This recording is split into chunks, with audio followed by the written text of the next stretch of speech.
ওই রিপোর্টে আরও জানানো হয় সেনাবাহিনীর ভেতরে বিদ্রোহের আশঙ্কা দেখা দিয়েছে। বিশেষ করে মধ্যম সারি এবং জুনিয়র অফিসারদের ভেতর ব্যাপক অসন্তোষ লক্ষ্য করা যায়। একই রিপোর্ট প্রধানমন্ত্রীর অফিসকেও অবহিত করা হয়। সেই রিপোর্টের পরেও কঠোর অবস্থানে যাবার সিদ্ধান্ত নেওয়া হয় সরকারের পক্ষ থেকে। এদিকে গোয়েন্দা রিপোর্টের প্রেক্ষিতে সেনা ইউনিটের মধ্যম সারি জুনিয়র অফিসার এবং সৈনিকদের উপর কঠিন সামরিক গোয়েন্দা নজরদারি চলতে থাকে, যে কারণে প্রচণ্ড ক্ষোভ থাকলেও কোনো ধরনের পূর্ব প্রস্তুতি ও পারস্পরিক যোগাযোগ না থাকায় সেনাবাহিনীর দেশপ্রেমিক অফিসার ও সৈনিকেরা কিংকর্তব্য বিমূঢ় হয়ে পড়েন। 27-28 দুই দিন এভাবেই টান উত্তেজনার মধ্য দিয়ে কেটেছে। 29শে জুলাই শেখ হাসিনাকে পরিস্থিতি সম্পর্কে ধারণা দিতে সেনাপ্রধান সারা দেশের অফিসারদেরকে নিয়ে সেনা সদরের হেলমেটে একটি ভিডিও টেলিকনফারেন্সে দরবার গ্রহণ করেন। সেই কনফারেন্স অপারেটরের অসাবধানতাবশত স্ক্রিনে হঠাৎ করে ক্যামেরা টার্ন অফ করা HPM নামে একটি বক্স ভেসে উঠেছিল। এরপরে উপস্থিত অফিসারেরা হাসিনার উপস্থিতির বিষয়টি বুঝে ফেলেন। অনেকের ধারণা শেখ হাসিনা উপস্থিত আছেন এটা বোঝাতেই HPM বক্সটি সবাইকে দেখানো হয়েছিল, যেন কেউ কোনো ধরনের অভিযোগ করতে না পারেন। কিন্তু সবাইকে অবাক করে বেশ কয়েকজন অফিসার তাদের ক্ষোভের কথা জানান। এর মাঝে রাজশাহী CMH এর একজন মেজর র্যাঙ্কের নারী চিকিৎসক 19 থেকে 23 তারিখ পর্যন্ত চলা ছাত্র হত্যার বিভীষিকাময় বর্ণনা তুলে ধরে আবেগী এক বক্তব্য দেন। সূত্র জানিয়েছে এ সময় সেনাবাহিনীর কয়েকজনকে কাঁদতে দেখা গেছে। একদিকে সেনাবাহিনীর উচ্চপদস্থ অফিসারদের মারমুখী অবস্থান, অন্যদিকে বেশিরভাগ জুনিয়রদের নিষ্ক্রিয়তার মধ্য দিয়ে সেনাবাহিনীতে স্পষ্ট দুটি ভাগ লক্ষ্য করা যায়।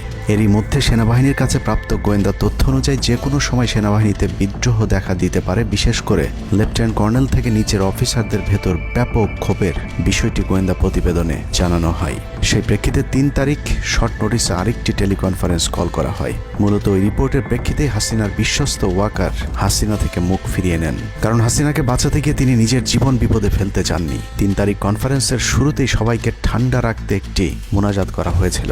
যে মুনাজাতে গুরুত্বপূর্ণ একটি দোয়া ছিল, রাব্বানা লা তাজআলনা মাআল কওমিজ জালিমিন, অর্থাৎ হে আল্লাহ, আমাদেরকে জালিম সম্প্রদায়ের অন্তর্ভুক্ত করবেন না।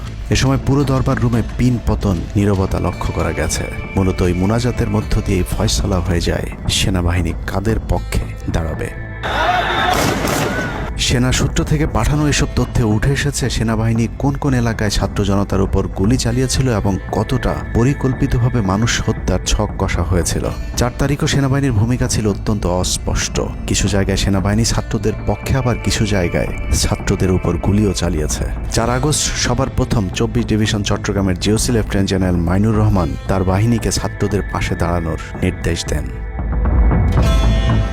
5 তারিখ সকাল পর্যন্ত আর্মির ভূমিকা ছিল অত্যন্ত সন্দেহজনক।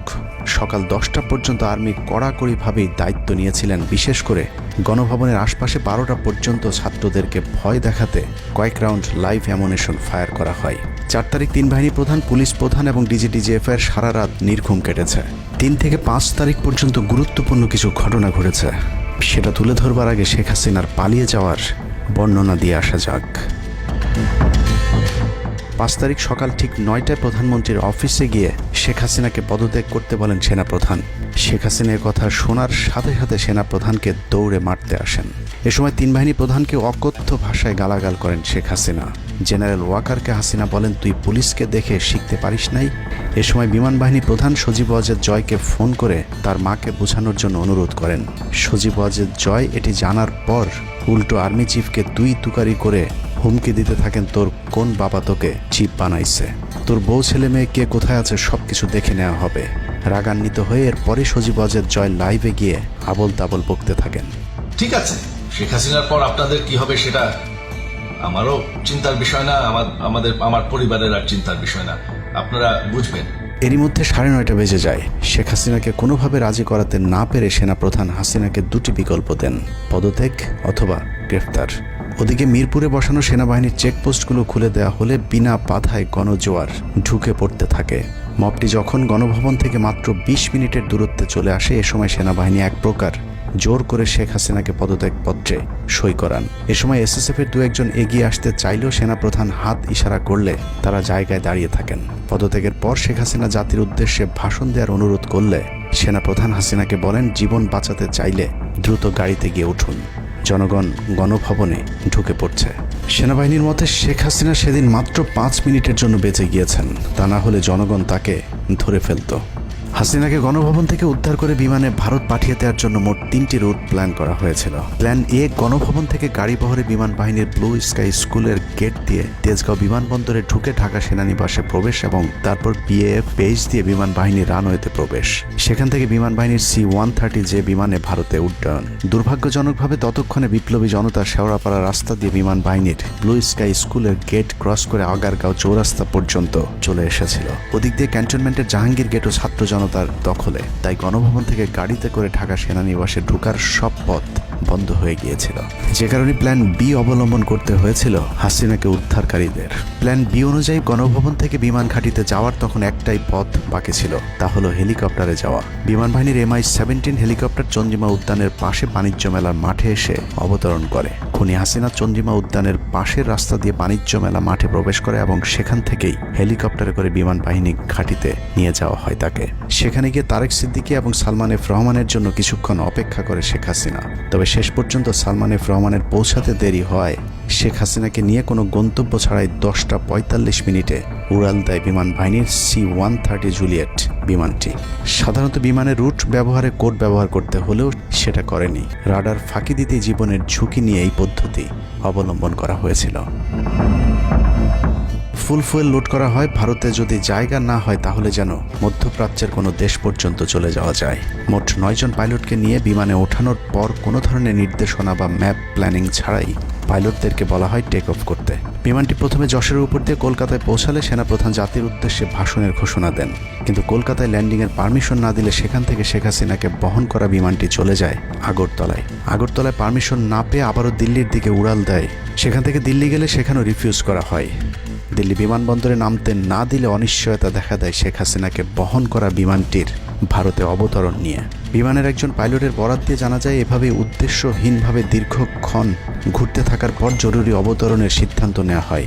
তবে জরুরি অবতরণের ঠিক আগ মুহূর্তে দিল্লির গাজিয়াবাদ এয়ারবেজে নামার অনুমতি পায় C-130 জুলিয়েট, যেখানে অজিত ধওয়াল তাকে রিসিভ করেন। অবতরণে জটিলতার কারণেই 5 তারিখ সেনাপ্রধান জাতির উদ্দেশ্যে ভাষণ দিতে বারবার দেরি করছিলেন, কারণ তিনি নিশ্চিত হতে চাচ্ছিলেন শেখ হাসিনা ভারতে অবতরণ করেছেন। তারপরই বাংলাদেশের মানুষ মুক্তি পায় এক ফেরাউনের হাত থেকে। হাসিনা পালিয়ে যাওয়ার সেই খবর পৃথিবীর সবাই জানে, কিন্তু 3 থেকে 5 তারিখ পর্যন্ত ক্যান্টনমেন্টে কিছু ঘটনা ঘটেছে যেই ঘটনা এখনও আমাদের কাছে অজানা। 3 তারিখ সেনাপ্রধানের ওই ভার্চুয়াল মিটিংয়ের পর মোটামুটি নিশ্চিত হয়ে যায় শেখ হাসিনা অধ্যায় বাংলাদেশে শেষ। শুরু হয় ভারতের প্ল্যান বি বাস্তবায়নের প্রক্রিয়া। 3 তারিখ রাতে আসিফ নজরুলের সাথে ডিজিএফআই কার্যালয়ের পাশের একটি ভবনে আসিফ নজরুলের ঘনিষ্ঠ বন্ধু major general Hamid, lieutenant general Mujib এবং মেজর জেনারেল ফেরদৌস সেলিমের একটি গোপন বৈঠক হয়, যেখানে ভারতীয় গোয়েন্দা সংস্থার 16 জন কর্মকর্তা উপস্থিত ছিলেন।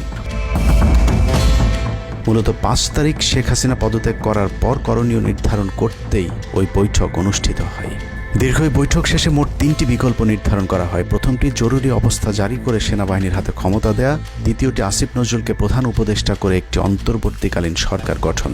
অন্তর্বর্তীকালীন সরকারের ভেতরে যেন ভারতীয় বলয়ের লোকজন বেশি সংখ্যায় রাখা যায় সেটা নিশ্চিত করার ব্যাপারেও আলোচনা হয় বৈঠকে, এবং সেটা নিশ্চিত করতে আসিফ নজরুলের পেছনে সেনাবাহিনীর ওই অংশটির সর্বোচ্চ সাপোর্ট থাকারও নিশ্চয়তা দেওয়া হয়। মূলত আসিফ নজরুলকে সামনে রেখে সেনাবাহিনীর মাধ্যমেই দেশ চালানোর পরিকল্পনা করা হয়েছিল 3 তারিখের ওই গোপন বৈঠকে।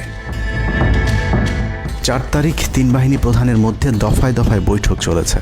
সেই বৈঠক থেকে সিদ্ধান্ত হয় 5 তারিখ সকাল 9টার মধ্যে শেখ হাসিনাকে চূড়ান্তভাবে পদত্যাগের বিষয়টি জানিয়ে দেওয়া হবে। এর পরপরই আসিফ নজরুলকে আবারও ক্যান্টনমেন্টে ডেকে আনা হয় এবং শেখ হাসিনার পদত্যাগের পর আওয়ামী নেতা কর্মীদেরকে যতটা সম্ভব নিরাপত্তা দেয়া, বেসরকারি বিভিন্ন প্রতিষ্ঠানগুলোতে যতটা সম্ভব আগের কর্মকর্তাদেরকে রেখে দেয়া এবং বিটিআর হত্যাকাণ্ড নিয়ে কোনো ধরনের পদক্ষেপ না নেওয়ার সহ বেশ কিছু করণীয় ঠিক করে দেওয়া হয়। দীর্ঘ সেই আলোচনার কারণে 4 তারিখ সারা রাত ক্যান্টনমেন্টে অবস্থান করেছেন আসিফ নজরুল। তাৎক্ষণিক আসিফ নজরুলের কাঁধে 2টি দায়িত্ব দেওয়া হয়: আর্মির প্রতি সকলে আস্থা তৈরি করা এবং হাসিনার পদত্যাগের পরপর ছাত্রদেরকে সেনাবাহিনীর নিয়ন্ত্রণে নিয়ে আসা। কথা মতো আসিফ নজরুল 4 তারিখ রাত এবং 5 তারিখ খুব সকালে ক্যান্টনমেন্টে বসে ফেসবুকে তিনি 2টি পোস্ট করেন। পোস্টের প্রথমটি 4 তারিখ রাতে সেনাবাহিনীকে প্যাট্রিয়ট সম্বোধন করে করা হয়, যেন সেনাবাহিনীর প্রতি ছাত্র জনতার আস্থা বেড়ে যায়, এবং পরেরটি সংখ্যালঘুদের বাড়িঘরে হামলা না চালানোর অনুরোধ করে পোস্ট করা হয়। দুপুর 12টার আগে আসিফ নজরুলের করা হিন্দুদেরকে নিয়ে ওই পোস্টে প্রমাণ করে আসিফ নজরুল আগে থেকে জানতেন কিছুক্ষণ পর আসলে কি ঘটতে যাচ্ছে। আমরা এখন আর্মি চিফের সাথে একটা আলোচনায় আছি। আমি যতটুকু ওনার সাথে কথা বলেছি আমার কাছে মনে হয়েছে, আশা করছি আপনাদের জন্য অনেক বড় সুসংবাদ আসছে। বিজয়ের খবর আগেই জেনে